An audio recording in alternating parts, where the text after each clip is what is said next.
చిన్నపిల్లడి మనస్తత్వం ఉంటుంది. ఎవరన్నా చిన్నపిల్లలకి కనుక నువ్వు అక్కడికి వెళ్ళొద్దు, అది చూడొద్దు అన్నారు అనుకోండి, ప్రత్యేకించి అదేంటో చూసి రావడానికి వెళ్తారు.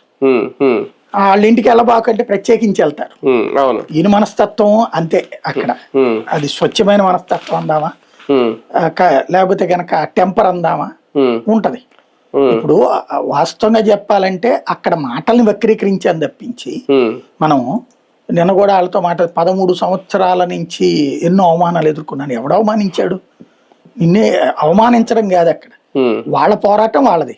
ఆ లెక్కన మనం తిడుతున్నామని తెలంగాణ వాళ్ళు మనం అవమానించినట్ట, మనం విమర్శిస్తున్నాం కదా వాళ్ళని. ఇప్పుడు నేను హైదరాబాద్ గురించి 100 కొన్ని లక్షల ట్వీట్లు చేశారు. మరి తెలంగాణను అవమానించినట్ట, హైదరాబాద్ని అవమానించినట్ట. విమర్శన అవమానం కింద ఫీల్ అయితే అవివేకం. అది బేసిక్ గా ఒకటి, పవన్ కళ్యాణ్కి తెలంగాణలో కూడా రాజకీయం చెయ్యాలని ఉంది. ఎందుకంటే శాసనసభ అయిపోయింది, శాసన మండలి అయిపోయింది, లోక్సభ అయిపోయింది, రాజ్యసభ అయిపోయింది. 4 చోట్ల తన సింబల్ వచ్చింది, అక్కడ కూడా ఉంది.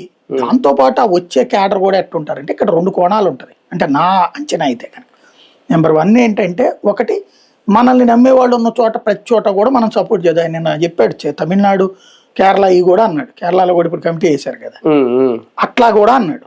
ఇప్పుడు ఆ లెక్కనైతే అమెరికా, యూరప్ దేశాల్లో కూడా మనం పోటీ చేయాలి.